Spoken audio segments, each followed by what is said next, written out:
의견들 좀 많이 주세요. 네. 매년 주시면 좋을 것 같아요. 매년. 저희가 열심히 체험하고 아유, 열심히 분석해서 예. 또 이렇게 말씀드릴 수 있는 자리 만들면 좋을 것 아유, 같아요. 감사합니다. 안녕하세요 여러분.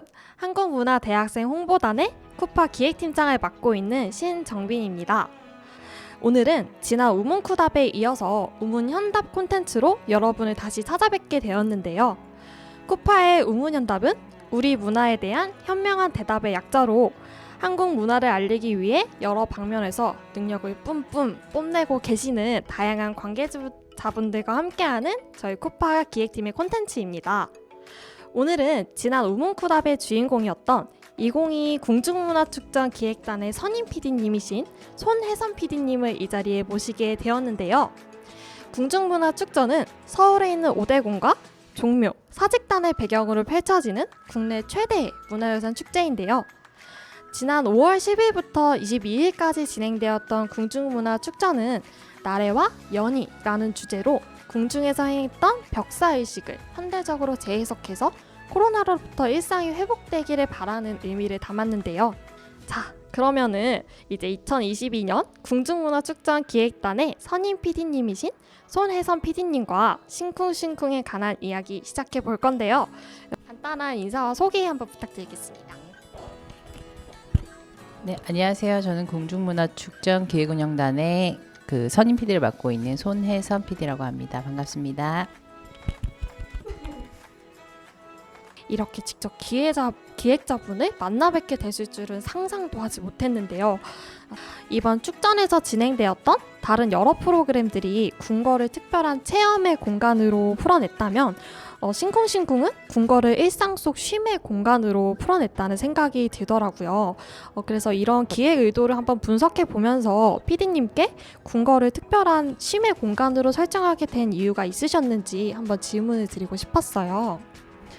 우선은 코로나로 인해서 저희 축제들이 전부 다 취소가 되는 상황이었었어요. 그러니까 축제가 취소되는 상황에서 그걸 어떻게 타파를 할 수 있을지, 이게 상황의 시의성이 시국이 그렇다고 해서 축제를 항상 접어야만 되는지를 고민을 하다가 차라리 사람들한테 축제를 좀 쉼의 공간으로 전환을 해주면, 저희는 공간성이 워낙 특수한 곳이기 때문에 궁궐을 차라리 쉼의 공간으로 바꿔주면 어떨까? 집에 마치 집 앞에 산책을 나오듯이 저희가 코로나 때 개개인의 산책이 되게 많이 늘었다고 알고 있어요. 그래서 그렇게 뭔가 궁을 그렇게 산책의 공간으로 만들어준다면 사람들이 좀 더 좋지 않을까 생각을 하다가 기획을 하게 되었습니다.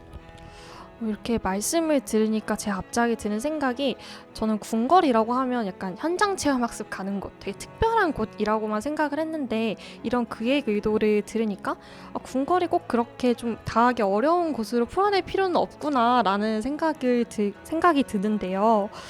방금 PD님께서 궁궐을 집 앞 공원 산책 가듯이 이제 가벼운 마음으로 떠나자라는 부분을 언급해 주셨잖아요. 프로그램 이용자 분들께는 그래 가벼운 마음으로 즐기는 프로그램이지, 하지만은 이를 기획하는 과정에서는 정말 많은 고민이 있으셨을 것 같아요. 그래서 PD님께서는 이 프로그램을 기획하셨을 때 가장 중요하게 여긴 부분이 있으셨다면 어떤 부분이 있으셨는지 말씀해 주실 수 있으실까요? 우선은 저희 이 궁중문화축제는 다른 축제하고 다르게 장소성이 굉장히 강한 축제라서 장소성을 제일 먼저 고려를 하게 되고요. 그리고 역사성, 저희가 가지고 있는 이 궁궐이 궁마다 전각이 가지고 있는 이야기들이 다 달라요. 그런 것들을 좀 더 많이 고려를 해서 기획을 하게 되고요.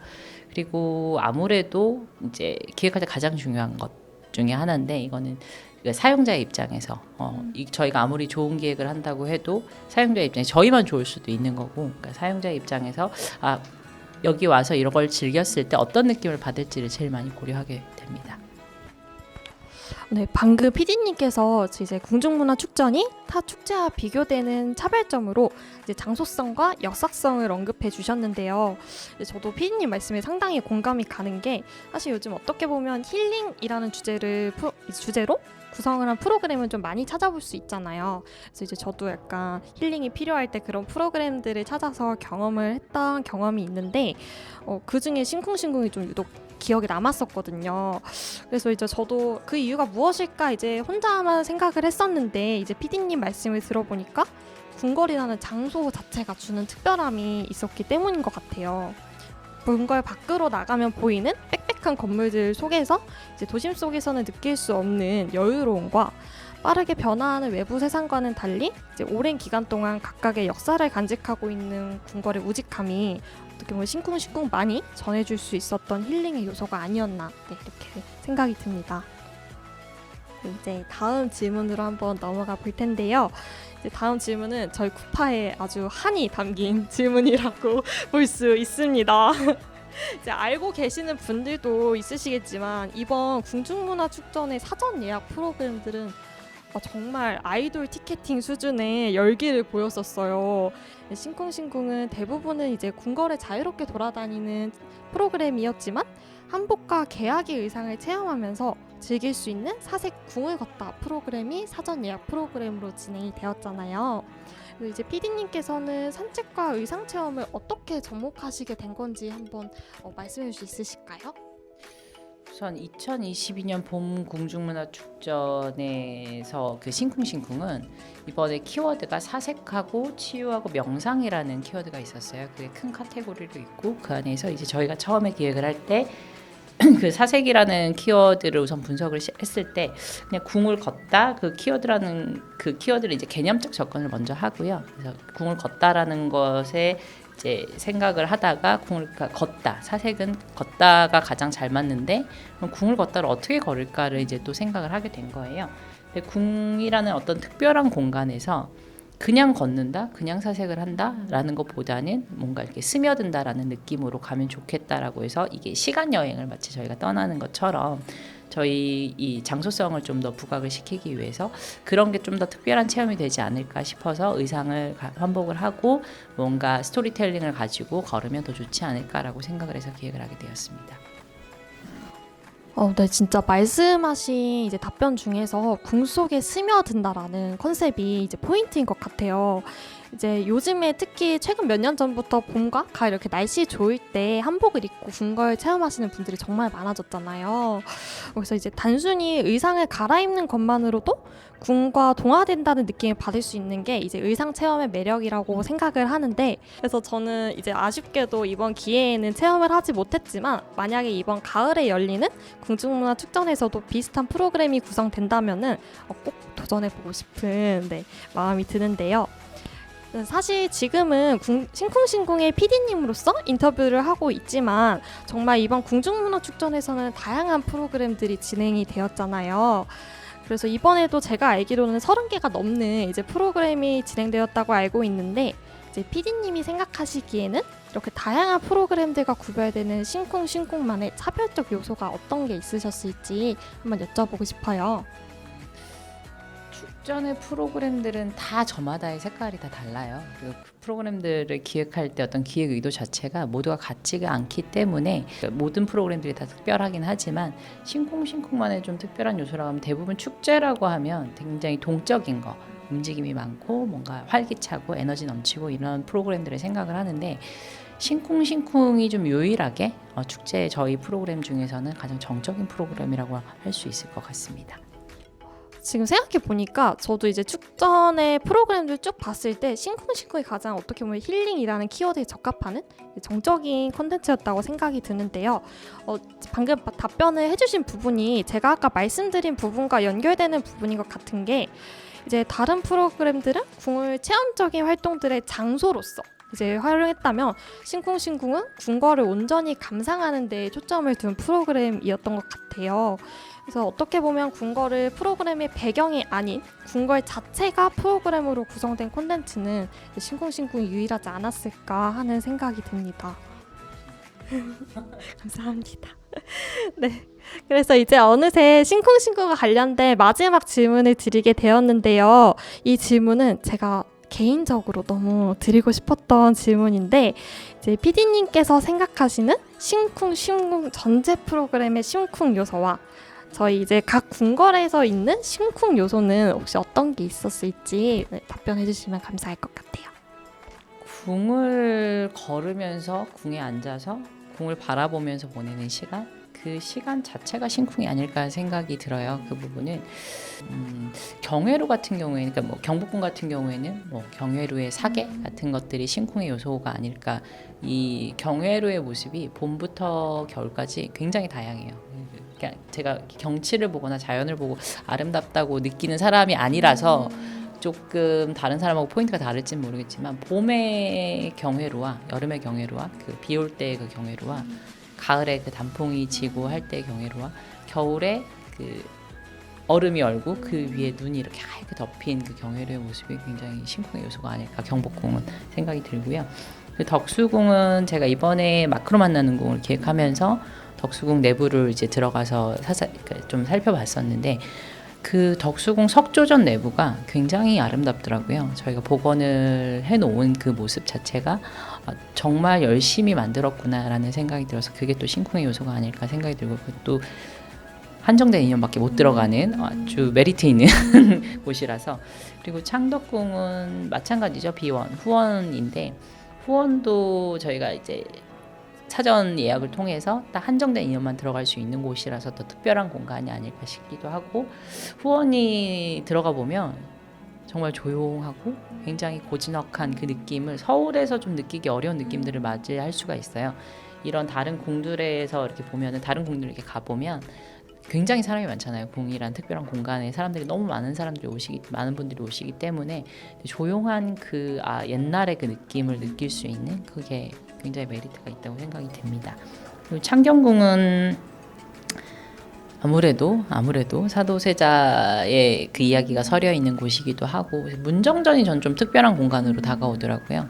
그러니까 문정전에서 제가 예전에 기획했던 뭐 시간여행 그날 시리즈, 시간여행 그날에서 영조를 할 때도 그 문정전에서의 그 느낌이 굉장히 남달랐기 때문에 많은 분들이 문정전을 좀 많이들 보러 오시고요. 그리고 창덕궁 같은 경우에는 그 뒤에 온실이 있어요. 그 춘당지를 지나서 숲길을 통해서 걸어가는, 그 숲길을 통해서 걸어가서 그 뒤에 온실을 봤을 때 궁에 이런 곳이 있나? 라는 생각이 들더라고요. 그게 또 심쿵 요소가 아닐까 생각이 듭니다. 네. 지금 답변해주신 내용들을 들으면서 제가 되게 공감이 갔던 부분이, 저는 이제 창경궁에서의 심쿵을 체험을 했었었는데, 이제 그 숲길 산책을 하다가 대원실이 딱 나타나는 순간을 이제 맞이했을 때, 여기가 대원실이구나. 이렇게 되게 숨겨져 있다가 짜잔 하고 등장한 느낌이어가지고 그 순간이 되게 기억에 남았었거든요. 그래가지고 이제 PD님께서 그러한 부분을 언급을 해주시니까 되게 공감을 많이 하면서 이제 인터뷰를 들었던 것 같은데요. 맞아요. 네, 비밀의, 진짜 말씀하신 건 비밀의 화원인 것 같은 게, 이게 저희도 처음에 간 거여가지고 여기가 어디지? 대원실 어떻게 가야 되지? 이랬는데 그냥 걸어보자, 그냥 앞으로 가면 나오겠지, 이런 식으로 생각해서 가다가 딱 나오니까 여기구나, 그런 딱 하얀 건물이 보이는데 여기가 대원실이구나 해서 되게 뭔가 약간 감동의 순간이었던 것 같아요. 그리고 이제 그 대원실이랑 저는 말씀해주신 공간 중에 경회로의 사계 외에는 아직 가본 적이 없는데요. 개인적으로 다음에 궁에 방문할 기회가 생긴다면 피디님께서 말씀하신 장소들에서 혼자만의 심궁 시간을 한번 즐겨볼까 합니다. 네, 이렇게 손혜선 PD님과 함께 심쿵의 매력을 속속들이 파헤쳐보는 시간을 가졌는데요. 지금부터는 심쿵의 기획자를 넘어서 문화 콘텐츠 기획자로서 PD님께 질문을 몇 가지 드리려고 합니다. 이제 PD님께서는 정말 다양한 문화 콘텐츠를 기획을 하셨을 것 같은데요. 이제 매번 문화 콘텐츠를 기획하실 때 가장 중요하게 생각하는 부분이 있다면 혹시 어떤 부분인지 말씀해 주실 수 있으실까요? 원래 제 본캐가 제가 본캐와 부캐가 있는데, 본캐는 원래는 무대 감독이에요. 공연 무대 감독을 하고, 부캐가 이제 기획을 하고 있는데, 어떤 일이든지 둘 다 전문직이잖아요. 둘 다 전문직이다 보니까 이 일을 하면서 제가 이쪽이 어쨌든 모든 게 다 문화 쪽의 일이기 때문에 이 일을 하면서 제일 많이 듣는 말이, 뭐 무대 감독할 때 여자가 또 특히나 없기도 하고 하니까 멋있다라는 얘기를 되게 많이 들어요. 근데 기획을 하면서도 멋있다라는 얘기를 되게 많이들 하시는데, 세상의 모든 전문직은 다 멋있는 것 같아요. 제가 볼 때는. 근데 이게 다 멋있죠, 전문직들은. 겉으로 볼 때는. 근데 안을 들여다보면 사실 멋있지만은 않다고 생각이 들거든요. 겉으로 보기에는 멋있을지 모르겠지만 이게 체력적으로나 정신적으로나 모든 전문직들은 다 힘듦이 안에 존재를 한다고 생각을 하고 있고요. 그러니까 어렸을 때는 이제 어른들이 저희한테 제 위에 이제 선배님들, 선생님들이 뭐 열정이 중요해, 열심히 하면 돼, 이렇게 좀 뭔가 이렇게 달고 다른 말, 버티면 돼 이런 말들 많이 하시잖아요. 되게 달고 다른 말이라고 생각을 하고 좀 그때는 이제 뭐 자기네들은 잘 됐으니까라고 생각을 했는데 제가 요즘에 친구들한테 그 얘기를 하더라고요. 그리고 가장 중요하게 저도 보는 부분이 열정인 것 같아요. 일을 잘하는 사람은 굉장히 많아요, 세상에. 일을 잘하는 사람은 많은데 이게 그리고 우리가 혼자서 하는 일이 아니다 보니까 같이 하는 일이다 보니까 함께 열정을 가지고 어느 정도의 열정을 가지고 이걸 덤빌 수 있는지가 전 제일 중요하다고 생각이 들고요. 뭐 그런 열정 외에도 어떤 책임감이라든가 뭐 그리고 이거를 해내고자 하는 그런 의지 이런 것들도 되게 중요하다고 생각을 합니다. 네, 이렇게 지금 말씀을 들으니까 정말 요즘 MZ 세대가 선망하는 일잘러의 표본이신 것 같아요. 이제 PD님 이야기를 들으니까 갑자기 생각난 건데 제가 얼핏 들었을 때 이렇게 축제나 문화 기획을 하는 분들은 일을 잘하는 능력도 중요하긴 하지만 그 누구보다 일을 잘 즐기는 능력도 중요하다고 들었었어요. 이제 스스로부터 다양한 것들을 경험하고 그걸 정말 즐길 수 있어야 타인에게 똑같은 경험을 선사할 수 있다는 말이었던 것 같은데 이제 지금 PD님께서도 일을 하시면서도 다양한 문화생활을 계속해서 경험하시고 공부하시고 또 이를 기획에 녹여내려는 노력을 계속해서 하고 계신 거잖아요. 그래서 이제 제가 어쩌면 흘려들었던 그 말이 이 분야에서는 정말 중요한 말이 아니었나 지금 이렇게 생각이 듭니다. 그리고 PD님께서는 이제 말씀하신 것처럼 일에 대한 열정만큼 힘드신 부분도 굉장히 많이 있으실 것 같은데 그럼에도 불구하고 제가 이제 PD님께 말씀을 드리고 싶었던 거는 PD님 같은 분들의 노력과 수고가 있었기에 이제 사람들이 일상 속에서 특별한 행복을 즐길 수 있고 그리고 그 잠깐의 행복을 안고 일상의 원동력을 삼아서 살아가는 것 같다는 말씀을 드리면서 뭔가 감사의 말씀을 드리고 싶었어요. 네. 그래서 그러면 이제 이렇게 정말 열정을 가지고 오랜 기간 다양한 문화 기획을 하셨을 텐데 싱쿵싱쿵 이외에 특별하게 기억이 남았던 프로그램이 있으실까요? 기획한 프로그램은 다 기억이 남아요. 그리고 뭐 싱쿵싱쿵 외에 제가 만든 건 다 기억을 하죠. 제 새끼들이니까 내 자식들과 같은 거니까 다 기억을 합니다. 그래도 결과 너무 잘 나왔다. 아니면 뭐 그런 정말 특별하게 기억에 남는 하나 에피소드 같은 거 있으시면은 한번 이야기해 주시면 좋을 것 같아요. 다 잘 나왔는데 진짜 다 잘 나왔는데 다 잘 나올 수밖에 없는 게 그러니까 잘 나왔다라고 그러니까 뭔가 되게 재수없게 이런 말 해도 되는 거야? 아니에요. 그런 건지 모르겠지만 그러니까 다 잘 나왔다라고 자부할 수 있는 게 이제 정말로 갈아 넣어서 만들었어요. 그러니까 뭐 밤샘은 기본이고 저희 뭐 이제 끝나고 나서 뭔가 기획을 하고 정리를 하고 뭐 전시도 봐야 되고 공연도 봐야 되고 저희는 뭐 뭔가 이 프로그램 컨텐츠 하나를 만들기 위해서 정말 많은 시간을 투자를 하거든요. 그러니까 진짜 좋아서 하지 않으면 할 수 없는 일이기 때문에 그렇게 만들어서 그러니까 모든 거를 다 접고 이것만 올인을 해서 만들었기 때문에 모든 프로그램이 거의 다 기억에 남고요. 제가 만든 프로그램 중에서 시간여행 그날, 그러니까 궁중문화 축전에서 한해서는 시간여행 그날이라는 프로그램도 처음에 제가 이제 원래는 이게 그냥 이렇게 일상의 모습을 좀 보여주는 거였는데 이동형 거리 공연으로 만들자. 궁이라는 장소를 돌아다니면서 이동형으로 전체를 다 돌아보면서 어떤 정각이 가진 이야기, 사람이 가진 이야기를 하자라고 해서 만든 그 기획도 굉장히 킬링 컨텐츠로 저희 대표 프로그램으로 좀 얘기가 되고 있고요. 그리고 역사와 놀아줘라고 좀 아쉽죠 이거는. 근데 역사와 놀아줘라고 좀 시리즈물로 가려고 했던 것 중에 하나인데 그것도 굉장히 잘 나왔어요. 그것도 되게 기억에 남고 가장 기억에 남는 거는 마크로 만나는 거. 제가 가장 사활을 걸고 만들었던 프로그램 중에 하나였고 마크로 만나는 거 같은 경우에는 코로나로 인해서 이제 모든 프로그램들이 다 이렇게 다들 그러니까 아무래도 어린이가 가장 취약계층이다 보니까 당연히 접어야지였는데. 왜 항상 접을 생각만 하지 우리는? 그래서 뭐 생각을 하다가 궁을 오지를 못하면 차라리 가상 공간에 만들면 되지 않을까? 라고 생각을 해서 메타버스라는 말이 나오기 이전에 그냥 그렇게 해서 만든 프로그램 중에 하나였고 그게 시간이 굉장히 짧게 남아서 2달 정도밖에 안 남았었어요. 축제까지. 그 시간 안에 어쨌든 한번 해보자라고 해서 도전을 해서 지금 3년째 저희 대표 프로그램으로 하고 있는 것도 있고요.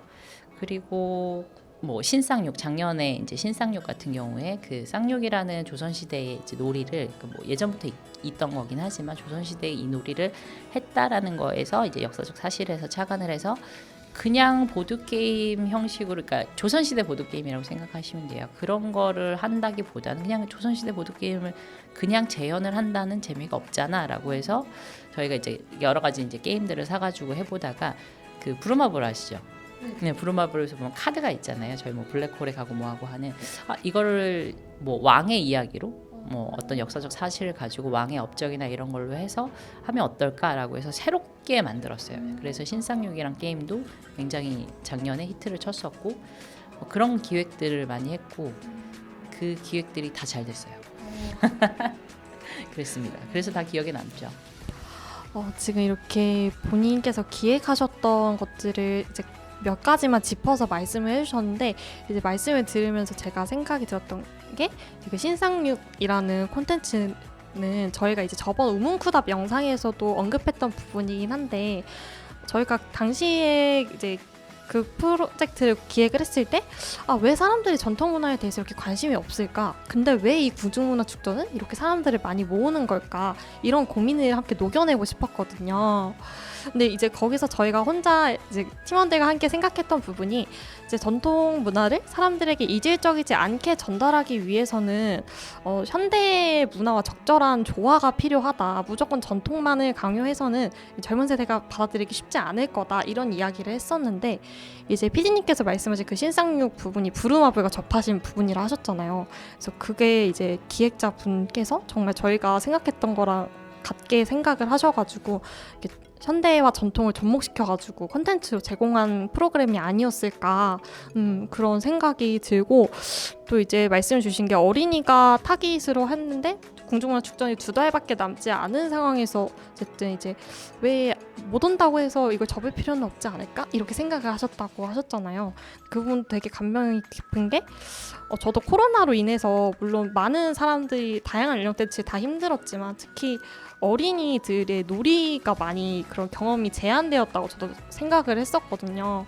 그래서 이제 어떻게 보면 이제 얼핏 들었던 얘기로 아이들이 마스크를 쓰기 때문에 이제 사람에 대한 표정을 인지하지 못해서 이제 좀 그런 발달에 문제가 있다던가 뭐 이런 놀이 경험을 많이 하지 못해서 사회성이 조금 부족해진다던가 이런 기사를 조금 봤었는데 PD님께서 그런 어떻게 보면 제한적인 상황에서도 어린이들을 위해서 그런 놀이 문화 콘텐츠를 제작해 주신 게 되게 뭔가 시의성도 있고 의미 있는 콘텐츠가 아니었을까 지금 금방 생각이 혼자 들었습니다.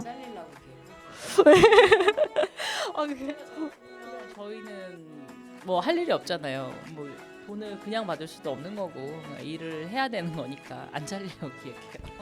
그렇게 말씀하시기엔 너무 이제 많은 의미가 함양된 콘텐츠인 것 같아가지고 네 어쨌든 이제 이렇게 한번 말씀을 나눠봤고요. 그러면 이제 더 이제 기획물에 대한 이야기를 조금 더 해보자면은 사실 축전 설명에도 나와 있듯 궁중문화 축전은 우리나라 최대 문화유산 축제잖아요.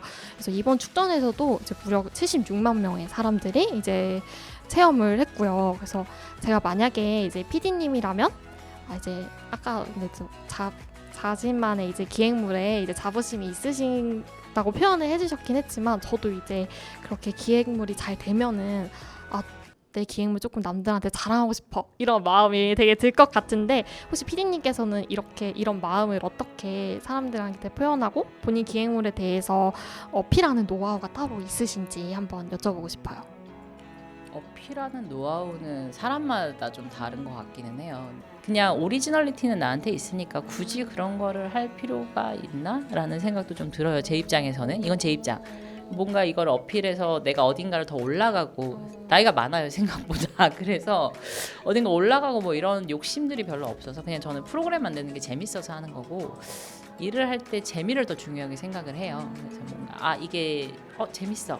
내가 재밌어야지 보는 사람도 재밌고 내가 재밌어야지 즐기는 사람도 재밌고 그래서 그런 것들을 좀 더 중요하게 생각하기 때문에 그냥 그리고 오리지널리티는 나한테 있으니까 누군가가 물어봤을 때 누군가 흉내낼 수 없는 이것만의 오리지널리티는 내 거니까 그렇게 생각을 해요. 그게 어필 그냥 저만의 어필 방법은 누군가가 질문을 해오면 대답하는 거 정도라고 생각을 합니다.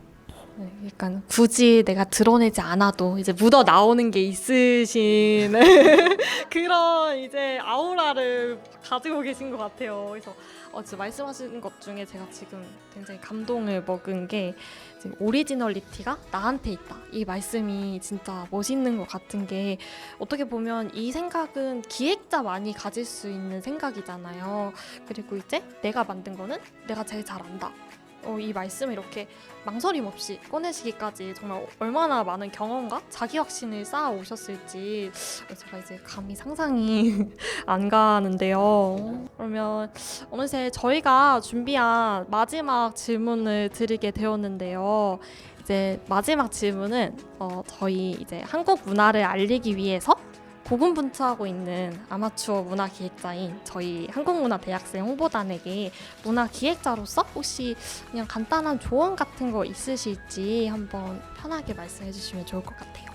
조언 아까 뭐 저한테 하셨던 질문 중에서 그 기획에서 가장 중요하게 생각하는 부분이 뭐냐 이런 거 물어보셨을 때도 같은 뭐 일맥상통하는 내용인 것 같아요. 재밌게 뭔가를 만들고 열정을 가진다는 거, 그러니까 에너지가 제일 중요하다고 생각을 해요. 그 에너지를 잃지 않으면 언젠가는 뭐 좋은 기획이 나올 거고 언젠가는 이 자리에 지금 제가 앉아 있는 이 자리에 앉아서 인터뷰를 하지 않으실까라고 생각이 들어요.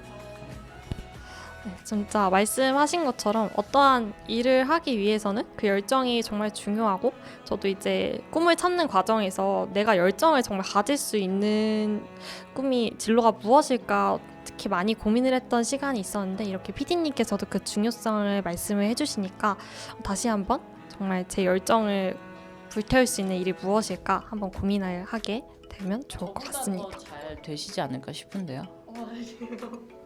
저는 그러니까 지금 그때 대학생 때 이 일을 할 거라고 생각을 안 했어요. 그럼 혹시 할 거라고는 전혀 생각을 안 했어요. 네, 이렇게 오늘 궁중문화축전 궁궐 속 쉼터 심쿵 기획자이신 손혜선 PD님과 함께 알찬 대화 한번 나눠봤는데요. PD님의 이야기에 정말 진심으로 푹 빠져가지고 시간 가는 줄 모르고 즐거운 인터뷰 시간 보낼 수 있었던 것 같습니다. 여러분 궁중문화축전은 올해 가을에도 찾아오는 거 알고 계시죠? 이제 PD님께서 또 어떤 콘텐츠를 기획하실지 이제 저 너무 기대가 되는데요. 부담이 되네요. 네. 그래서 PD님 그러면 저희 마지막 마무리 멘트로 혹시 자유롭게 하고 싶으신 말씀 있으면 마지막 말씀과 함께 인사해 주시겠어요? 저희 궁중문화축전 많이들 사랑해 주셔서 너무 감사하고요. 그리고 많이들 찾아주셨으면 좋겠고요. 그리고 궁이둥이 모집을 합니다. 저희 자원활동가 궁이둥이가 저희가 밀고 있는 대표 프로그램이기도 하고 많은 분들이 참여하셔서 되게 즐기는 좋은 프로그램이라고 생각을 해서 궁이둥이 모집할 때 많이들 와주십시오. 네, 그러면 가을에 저희 영상이 이제 가을에 궁이둥이 모집에 지원하시는 분들한테 좀 도움이 됐으면 또 좋겠다는 마음도 드는데요. 네, 저희 코파도 시청자 여러분께 더 유익하고 재밌는 콘텐츠로 찾아올 수 있도록 노력하겠습니다. 다시 한번 이제 저희 코파 우문현답의 첫 번째 인터뷰에 참여해주신 2022년 궁중문화축전 기획운영단의 손혜선 선임 PD님께 감사 인사드리면서 저희 오늘의 영상 마치도록 하겠습니다. 감사합니다.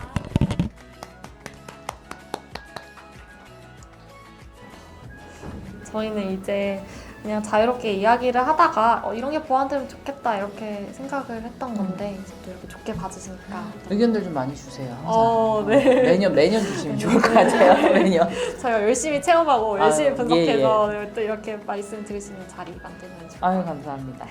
오늘 정말 수고하시고 너무 감사합니다. 감사합니다. 감사합니다.